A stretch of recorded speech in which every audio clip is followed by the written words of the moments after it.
Because YANA has become your family and my family, nothing can change that and nothing can take that away. And that's a promise. Hello, my name is David Park here at YANA Ministry. I'm the accountant here. For about the past 5 or 6 years, I've been working full-time. Recently, I decided to quit my full-time job and pursue full-time ministry.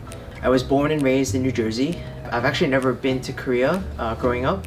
And so the first time I actually ever went to Korea was when I first went to Dongmyeong with YANA. I was really culture shocked back then, just because it was so different.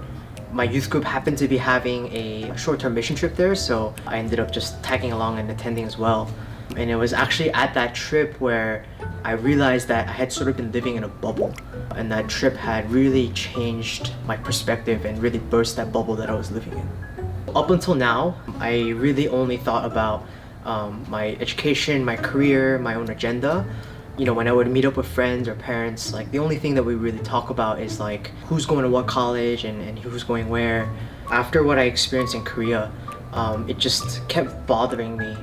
Just the fact that like college is not even a thought, or college is not even an idea that is even considered. I just felt like we were living in like different worlds, and I felt like the more I went back to the orphanage, the more of a dichotomy that there was. It's just that as I got older, new school just became new job just became new car, new house. Suddenly I felt like I realized that all the hard work that I put in didn't really seem like it was all me, because someone had allowed me to walk through that door, someone had allowed me to work through that opportunity. And so it was around that time when I realized that I was living in that bubble. I'd also accepted gospel in my life. That brought me to a place where I realized where everything in my life, everything that I had, it really wasn't mine.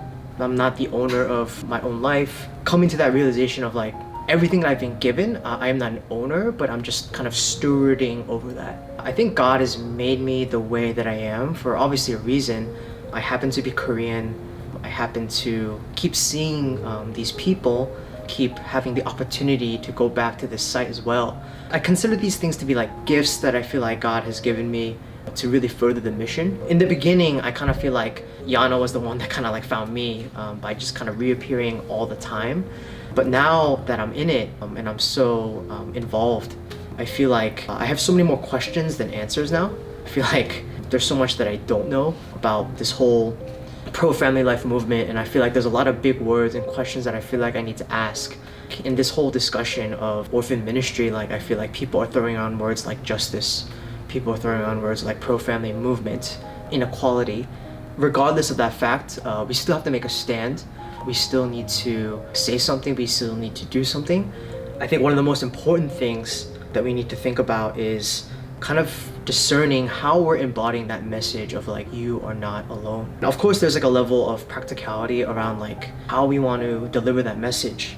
But I don't ever want our end goal to be a study abroad program. I don't want our end goal ever to be about fixing someone's socioeconomic status. I mean, those are all great things. But I think our end goal and the best serve these kids is really through the gospel. And the gospel is like our end goal. We can't add anything to it. We can't take away from anything to it. The gospel always has and should be enough. And so I can't think of anything more loving that we can do to them, anything more truthful that we can give to them, nothing more radically transformative than the gospel that I know. As for YANA's future, I think I would love to see YANA as a platform and a resource on like multiple levels. I would love it if YANA would inform and educate people, that we could connect different groups and organizations and people, and we could really empower those same people as well. Ideally churches, to really be able to do what we do and actually eventually be able to do it better than we do. And I think it's about this whole idea of doing it together, where we're sort of collaborating, we're sharing, we're kind of sharpening each other. I don't necessarily want or think like that YANA's name needs to be plastered everywhere and like our footprint needs to be seen. But I think so long as like the truth is being proclaimed, so long as the mission is being fulfilled, I could really care less about who's doing it. If you want to learn more or you want to get more involved with YANA, please never hesitate to reach out to any of us here at YANA. We would love to hear from you. We would love to connect with you, because remember, you are not alone.